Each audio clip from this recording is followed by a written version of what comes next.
The coastal town of Zandvoort in North Holland is known for two things: beaches and Formula One racing.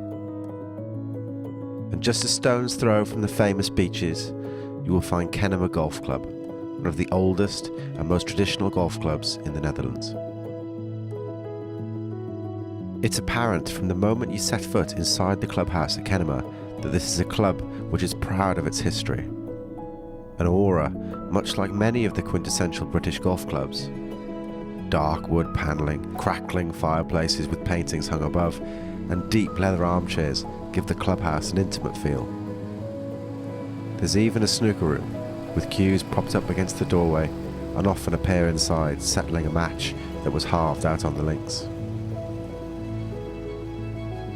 Founded in December 1910, in the early days, the club played over a rudimentary 9-hole layout, moving to its present site in 1928, and enlisting the services of a certain Harry Pennink Colt for his first ever project in the Netherlands. Colt worked very fast. I was very impressed by his letters that he wrote to the secretary of the Kennemer Golf Club, which was developed first before the PAN. You see, he came and he walked through the country, and in his mind already he saw the possibilities. And he asked, on the Kennemer, he asked for 180 sticks of 3 feet, and he put out the course, and he went back to England, and a few days later they had the whole course designed. The links at Kennemer are somewhat unique, in so much as it is home to 3 loops of 9, A, B and C, each named after an important figure in the history and evolution of the course. A, the Van Hengel, is named after the instrumental member and eminent figure in Dutch golf, and runs along the eastern border of the property, and is the most recent 9 open for play in 1985. B, Pennink, the famous Anglo-Dutch architect who helped construct the additional holes on A, based upon original sketches left behind from Colt's visit over 50 years earlier. And C, named after Colt himself, who laid out the first initial 18 holes. B and C is the original 18 and the product of Colt and his associate John Morrison. However, there were always plans for a third 9 at Kennemer. In the 30s, Colt's health was deteriorating, and he was assisted by Morrison to continue the project. Only the first and 9th holes on A were completed before the war, meaning further construction was halted.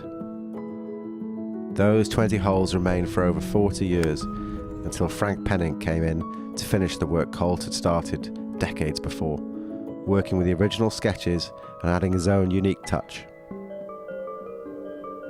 Pennink also suffered from ill health, dying of cancer in 1983, until member and prominent figure in Dutch golf, Steven van Hengel, was the man who saw the project to its conclusion in 1985. Today, as regular host to the Dutch Open, the club uses holes from each loop in its routing, consisting of all A on the front 9, with several holes from B and C to complete a composite back 9.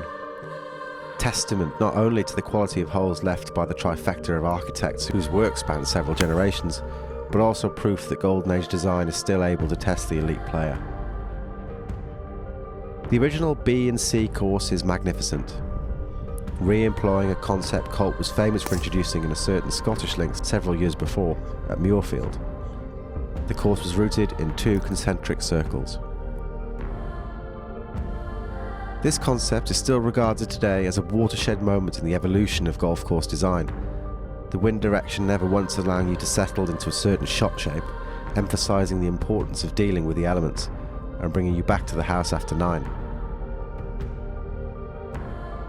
The course works its way around the front 9 in an anti-clockwise direction before playing back to the house, where you head back out playing the back 9 in a clockwise direction.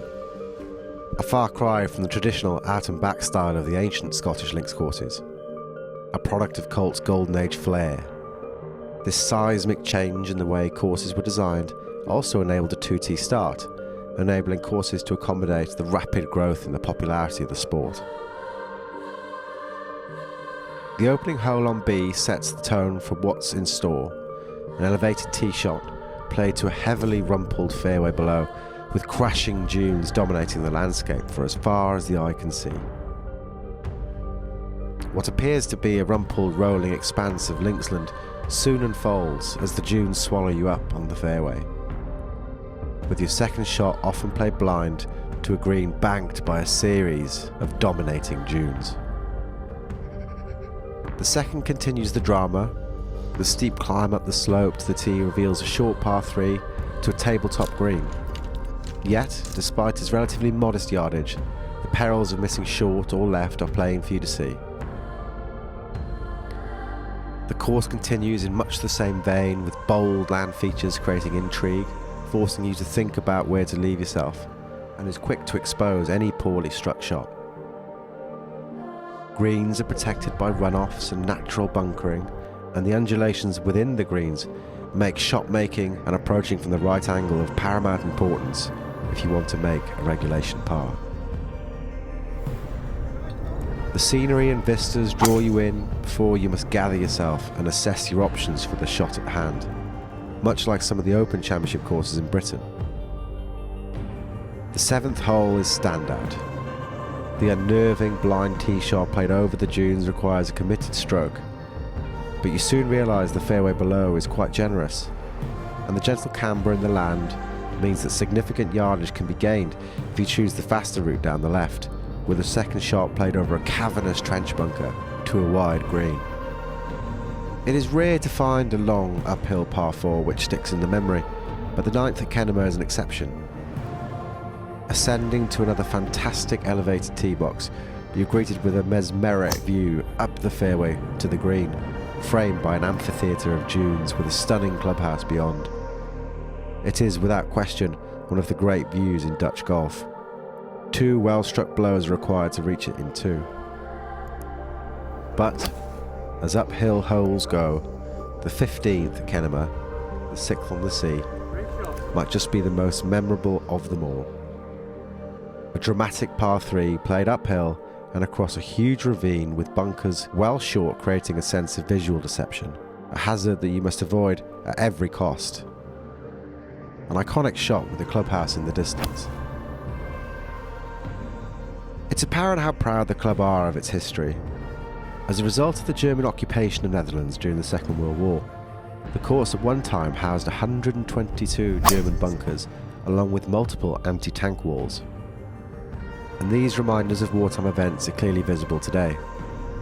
Since the 1950s, the club has been meticulous in their commitment to preserving the character of Colt's work, relying on the detailed archive records of his visits and correspondence with members, in much the same way the links were built over those many decades. To this day, the club shrewdly uses its archives to inform any future changes, and whilst Colt, Pennink and Van Hengel may well be the names you see attached to the scorecard when you visit, Kennemer's success is undoubtedly down to the passion and hard work of its members today, who work tirelessly to continually refine and improve on what they have inherited, and that looks set to stay for future generations.